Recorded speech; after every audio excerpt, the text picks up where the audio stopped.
오늘 본문은 이사야서 41장 8절입니다.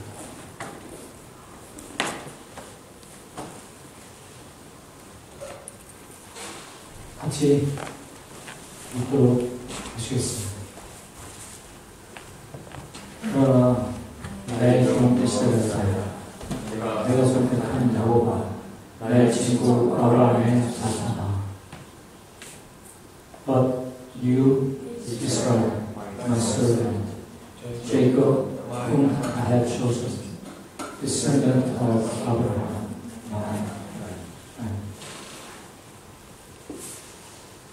오늘은 하나님의 친구로 사는 법이라는 제목을 가지고 말씀드리도록 하겠습니다.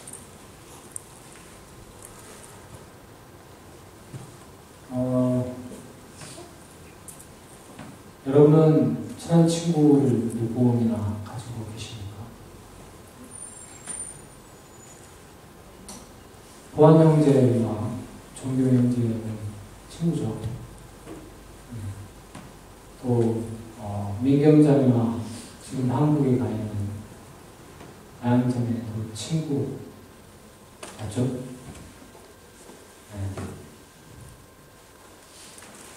또 진서자매와 수원자매도 친구 맞습니까? 네. 또 우리 교회 안에 지체들 가운데 몇 분이나 더 그런 분들 계신지 모르겠습니다만, 친구의 말뜻은 친한 친자에 오래붙들어 서서 오래도록 친하게 지낸 사이라는 말이 됩니다.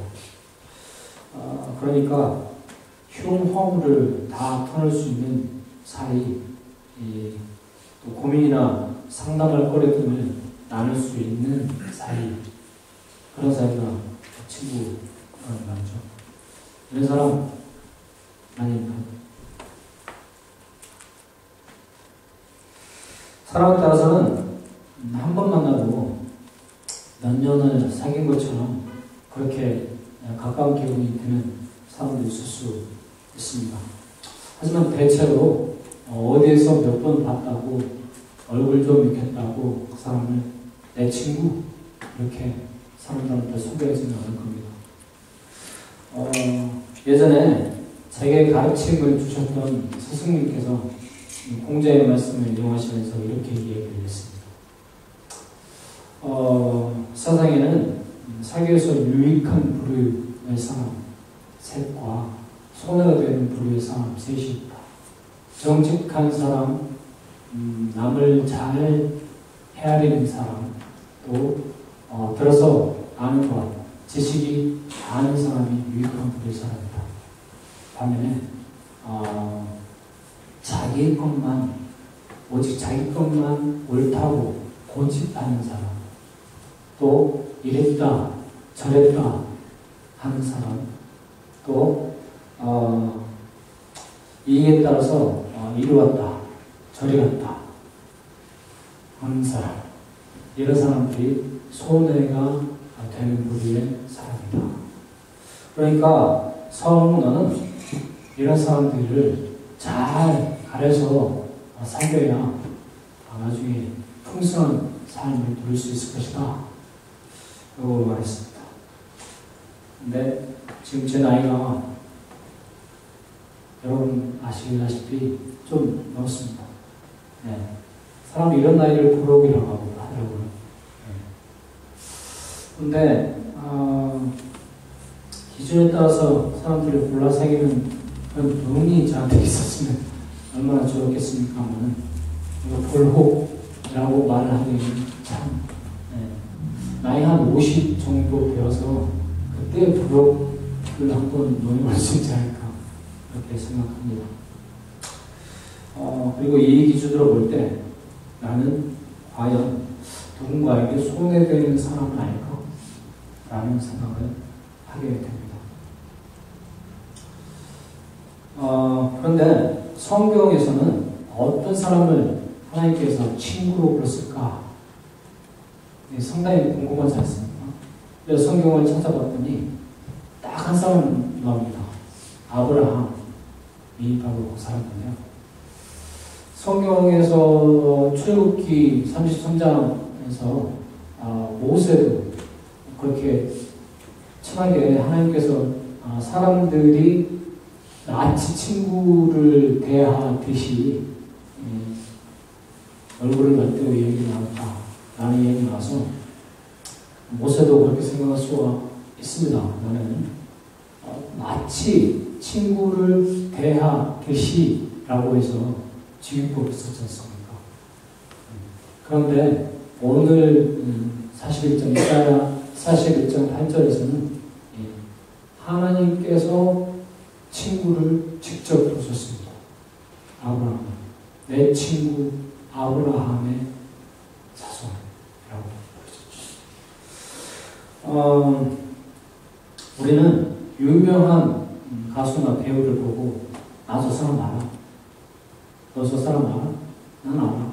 라고 이야기를 하곤 합니다. 그런데 우스갯소리로 근데 그 사람들도 알아? 라고 말을 하고 하죠. 아브라함이 하나님을 알 뿐만 아니라 하나님도 아브라함을 알아서 친구로 부르셨다는 사실 큰 의미를 갖습니다. 우리가 아브라함을 믿음의 조상 또는 복의 근원, 복의 통로 등으로 부르긴 합니다만 그건 어디까지나 우리가 아브라함을 봤을 때 그런 사람이 된다 라는 말이지 하나님께서 그렇게 부르는 건 아니잖아요. 제대로 봤을 때 하나님 입장에서 친구로 아브라함을 불렀다. 이렇게 아브라함, 내 친구 아브라함이라고 직접적으로 그렇게 부르셨다는 것은 정말 그보다 더 큰 의미가 있을까 싶습니다. 여러분이 아시다시피 창세기를 읽어보면 아브라함의 이야기는 창세기에 나오잖아요.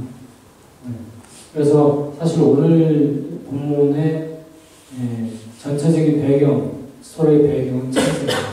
그런데 이런 말을 찾다 보니까 이사야서에 그렇게 한 절이 있어서 그렇게 쓴 것이지.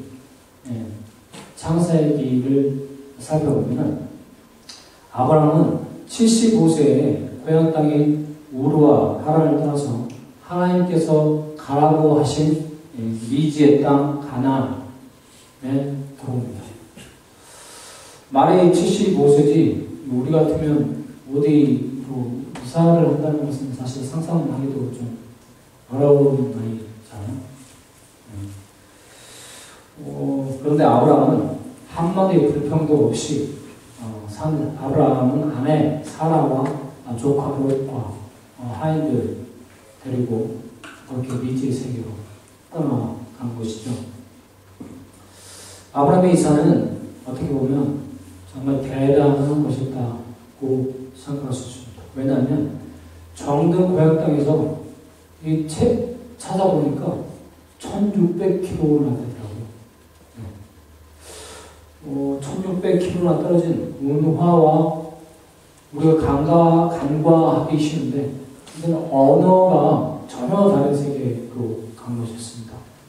그래서 히브리서 기자는 11장 8절에서 믿음으로 아브라함은 하나님의 부르심을 받았을 때 순종하고 장차 자기 몫으로 받을 땅을 향해 나왔습니다. 그런데 그는 어디로 가는지를 알지 못했지만 떠난 것입니다. 라고 말하고 있습니다. 이런 순종의 자세가 바로 믿음의 조상 아브라함이라는 말을 가능하게 한 거죠. 아무튼 이런 모든 불평함에도 불구하고 가나안 땅에 나오는데 아브라함은 매우 어려운 상황에 직면하게 됩니다. 그럼 어떤 일이 있었길래 그랬는가 한번 살펴볼까? 여러분들도 짐작하실 수 있는 내용입니다. 첫 번째는 텃세인데요. 아브라함은 베델에 도착해서 하나님께 자단을 쌓고 감사를 드렸습니다. 그런데 얼마 지나지 않아 베델과 아이 중간으로 다시 자리를 옮기죠. 그리고 또 얼마 지나지 않아 남쪽으로 또 자리를 옮겼다고 합니다. 또 얼마 지나지 않아 이집트로 또 가서 우리는 이런 이동을 그냥 대수롭지 않은 것으로 생각할 수가 있습니다. 왜냐하면 성경을 읽을 때는 자연스럽게 그렇게 기술이 되어 있어서 별다른 의문을 갖지 않고 지나가고 될 수가 있기 때문이죠. 하지만 위에서 말했듯이 아브라함은 우르와 하란이라는 그 고향, 지금으로 치면 이라크의 바그다드 이라크의 수도가 어디죠? 아무튼 이라크의 수도 거기 있으면 바그다드는 아닌 것 같은데. 네, 아무튼 이라크의 수도로부터 1600km 떨어진 그런 곳이었다고 합니다. 그 거리를 한번 생각을 해보자면 한라산에서 백두산까지의 거리가 1100km 정도 된다고 합니다. 그러니까 제주도에서 걸어서 보트로 연결되어 있다고 치면 걸어서 백두산까지 걸어서 올라가고 거기서 다시 부산까지, 서울에서 부산까지의 거리 정도를 더 걸어서 가는 거죠. 지금은 시대가 좋아져서 한국에서 캐나다로 우리는 비행기를 딱 타고 한 방에 휙 나가가지고 지금 이 자리에 있기는 합니다만 옛날로 생각하면 아주 꿈 같은 세상인 거죠. 더군다나 VIP 같은 화학공원도 있지 않습니까? 그래서 언어도 좀 배우고 문어민 선생님들로부터 문화와 또 좀 다른 그런 이 습관 같은 거 그런 것들을 배우는 완충장치로 VIP에서 경험을 합니다만 그래도 우리는 좀 힘들다고 들었으니까. 근데 애석하게도 청동기 시절에 그런 학원이 없었죠. 단적인 예로 두 분이나 그의 아내 사라를 자기의 누이동생으로 토착민들에게 소개를 하는 것을 볼 수 있습니다. 우리는 텃세로 인해서 그가 겪었을 심리적 억압과 고충, 충분히 이해할 수가 있습니다. 또 한 가지는 기근입니다. 당시에 이집트는 지금으로 치자면 미국쯤 되는 그런 대국이었죠. 거기다가 일찍부터 나일강으로부터 관계수를 개발을 해서 어지간한 가뭄에는 전혀 피해를 받지 않고 농사를 지을 수가 있었습니다. 그러니까 굉장히 구비가 당기는 그런 표현이 좋죠. 그러니까 기린이 들었을 때 한 집안에 가장 많은 짐승과 아주 많지 않아도 짐승과 또 여러 하인들과 자기 와이프와 조카들과 정착지가 정해지지 않은 그런 사람이 선뜻 취할 수 있는 가장 쉬운 방법은 아마 이집트로 가는 게 아니었을까 생각을 합니다. 한 번 떠나는 것이 어렵지 두 번 사실 어렵지 않죠. 하나님이 약속하신 번영과 평화가 담보가 된 그런 땅이었다고 하더라도 텃세와 또 기근, 어려움 당하다 보면 처음에 아브라함도 새로운 곳에서 희망을 볼 수밖에 없었던 것을 우리는 볼 수 있습니다. 어떤 사람들은 이것을 신앙의 초기 단계라 그런다라고 말을 합니다. 저도 동의하는 부분이기도 합니다. 하지만 제가 하나님의 편에서 판단을 해도 된다면 저는 이건 아니야 말할 것 같습니다. 왜냐하면 모름지기 친구라고 부를 수 있을 때는 친구가 사람을 죽였다고 하더라도 일단은 집 안으로 들어서 무슨 일인지 자초지종을 물어보고 대책을 논의하고 그럴 수 있는 게 친구지 않습니까? 그런데 하나님께서 가나안 땅에서 너에게 복을 주고 너의 자손들이 하늘의 별만큼 많은 숫자로 번영하게 해주겠다 라고 약속하셨는데도 아브라함은 눈에 보기 좋은 것을 쫓아서 이리저리로 옮겨 다니는 것을 볼 수 있습니다. 아까 저의 스승님께서 해주신 세 가지 나쁜 친구들이 자기 기준은 옳다고 하고 이랬다 저랬다 하고 이익에 따라서 이리 왔다 저리 왔다 그렇게 옮겨다니는 모습을 아브라함은 다 보고 있습니다. 여러분 같으면 이렇게 신뢰를 3번 이상이나 저버린 친구를 계속 친구로 삼으시겠습니까?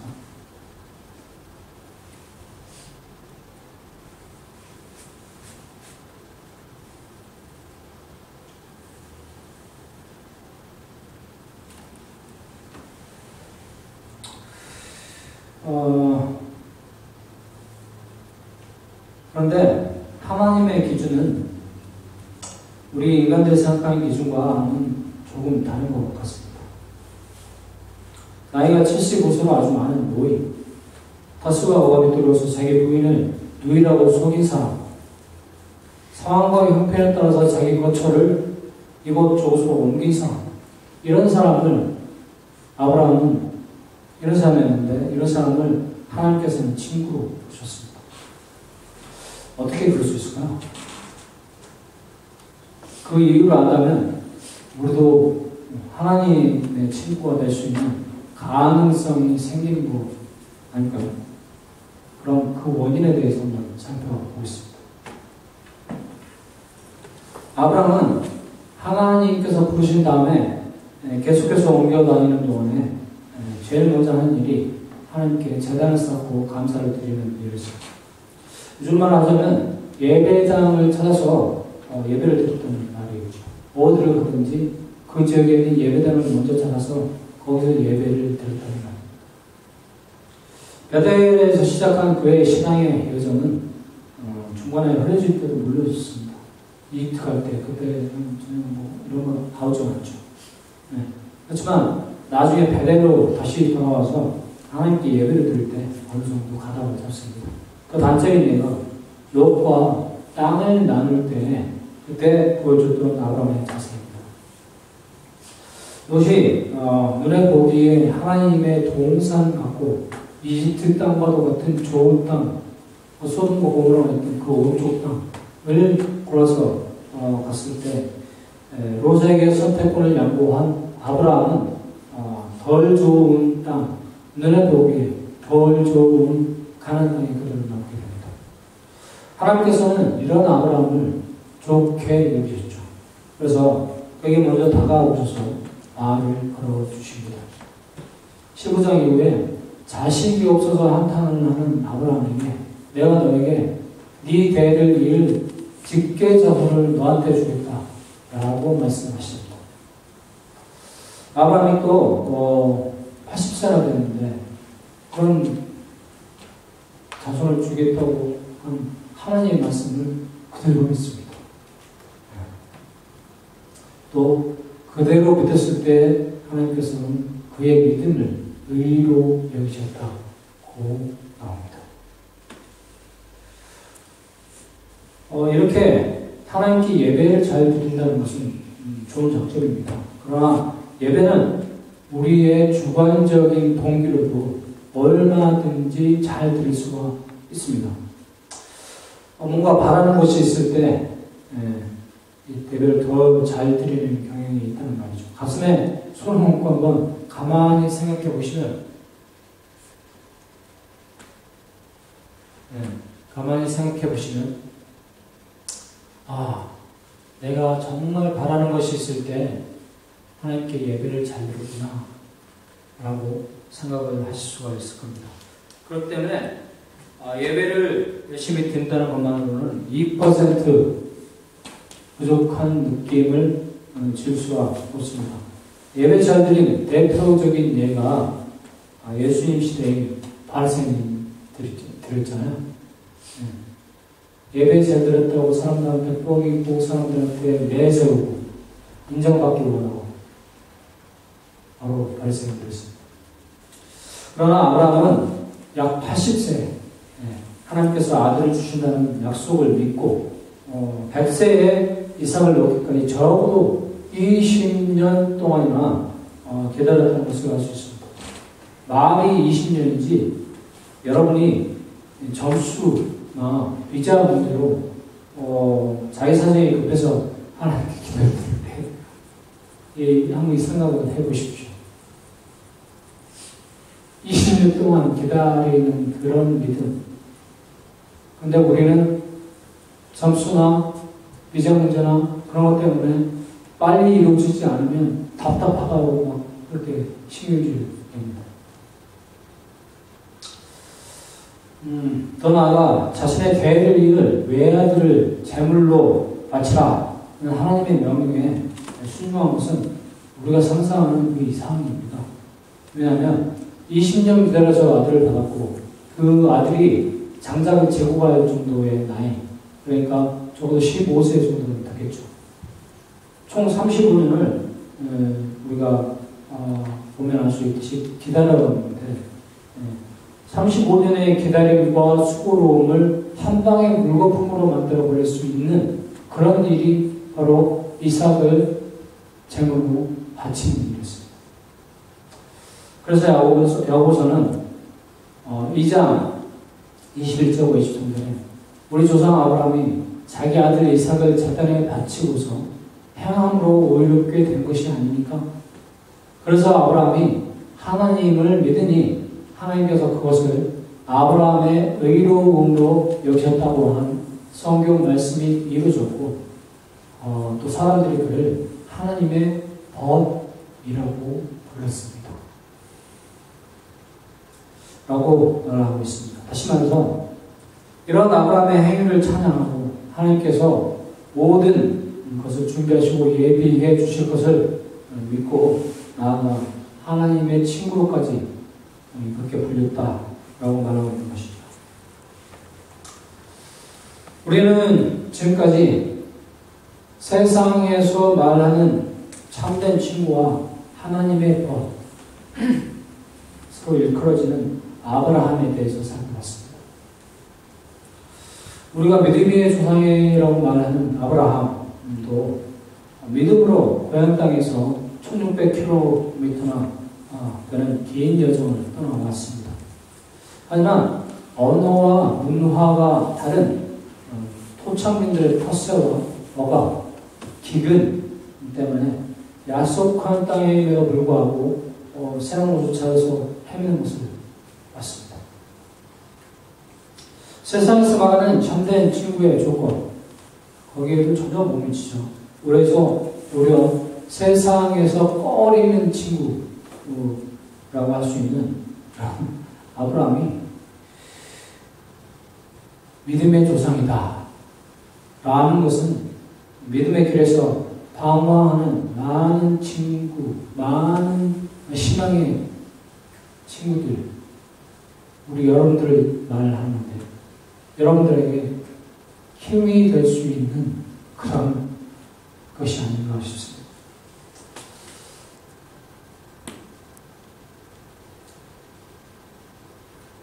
이거 시인데요. 도종환 시인의 흔들림에 피는 꽃이라는 시입니다. 여러분들과 같이 한번 읽어봤으면 좋겠습니다. 오늘 내용의 핵심이 이 안에 들어있습니다. 흔들리며 피는 꽃, 흔들리지 않고 피는 꽃이 어디 있으나 이 세상 그 어떤 오란다는 꽃들도 다 흔들리면서 태어나요.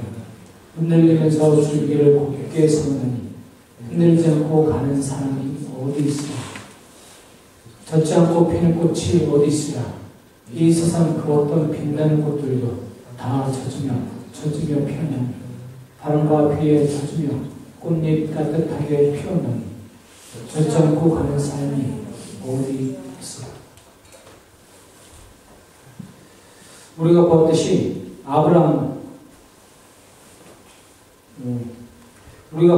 아브라함도 사람인데 어찌 흔들리지 않는 신앙인의 모습만 보일 수가 있었겠습니까? 외세의 문시처럼 한 송이의 꽃을 피우기까지 때때로 부는 바람을 이겨내고 시도 때도 없이 내린 비에 온몸을 적시면서 그렇게 꽃이 피기까지 기다렸던 것이죠. 이와 마찬가지로 신앙을 갖고 믿음으로 살아간다는 것은 고난과 역경이 없는 삶을 산다는 것이 아닙니다. 고난과 시련과 역경이 오더라도 그것을 이겨내는 것이 중요합니다. 그런 사람의 삶의 핵심이 바로 하나님과의 소통의 끈을 놓지 않고 계속하는 것과 하나님께서 약속해 주신 것을 이루어 주신다고 하는 것을 믿고 인내하며 기다리는 것입니다.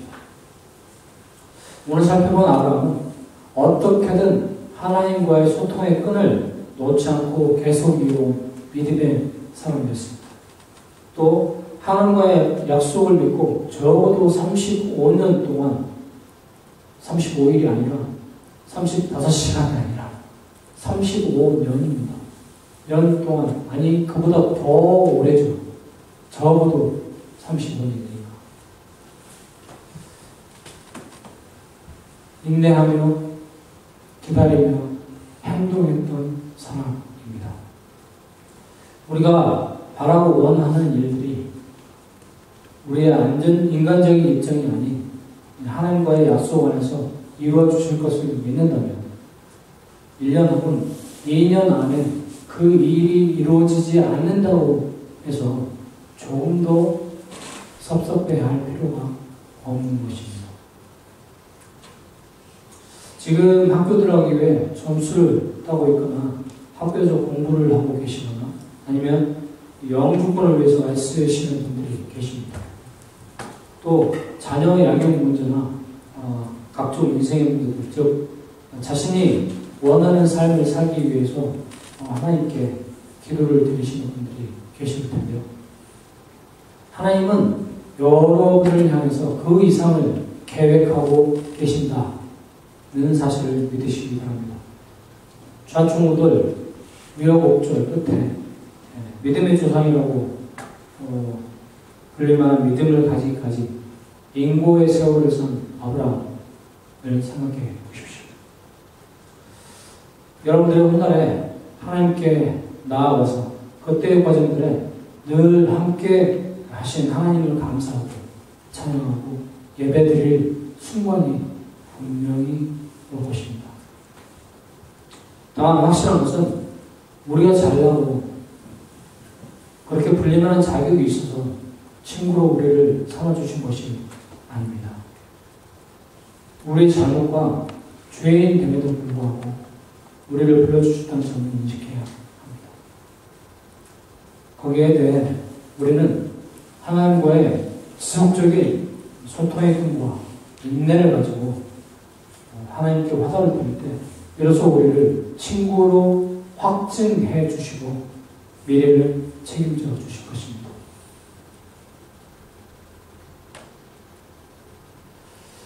바람에 흔들리지 않고 피는 꽃이 과연 있으라. 비에 젖지 않고 가는 삶이 어디에 있으라. 하나님께서 바람막이와 햇살이 되어주시네. 흔들리고 젖어도 다시 피울 하나를 꿈꾸느라. 기도하셨습니다. 하나님 감사합니다. 저희들은 연약하여 넘어지기 쉽고 깨어지기 쉽습니다. 아브라함의 신앙이 있었음에도 춤에 들고 넘어졌던 것처럼 저희들도 그렇다는 것을 고백합니다. 하지만 아브라함을 친구로 불러주시고 하나님의 친구된 아브라함이 하나님과의 소통의 끈을 놓지 않고 예배를 드렸던 것을 봅니다. 또 35년 이상을 기다리고 기른 아들 이삭을 하나님께 제물을 바칠 정도로 믿음이 신실하게 된 것을 봅니다. 이처럼 히브리서와 야고보서의 믿음과 행위가 한 사람 아브라함 안에서 구현되고 있음을 보고 깨달을 수 있으며 감사를 드립니다. 저희들도 믿음으로 아버지와의 관계를 지속해 나가고 아버지께서 약속하신 것을 이루어주실 것을 굳게 믿고 인내하며 행동해 나갈 수 있도록 힘을 주시옵소서. 몇십 년 걸려도 포기하지 않고 계속 참고 기다렸던 아브라함처럼 우리도 그렇게 할 수 있도록 아버지의 권능의 손으로 품어주시옵소서. 예수님의 이름으로 기도드립니다.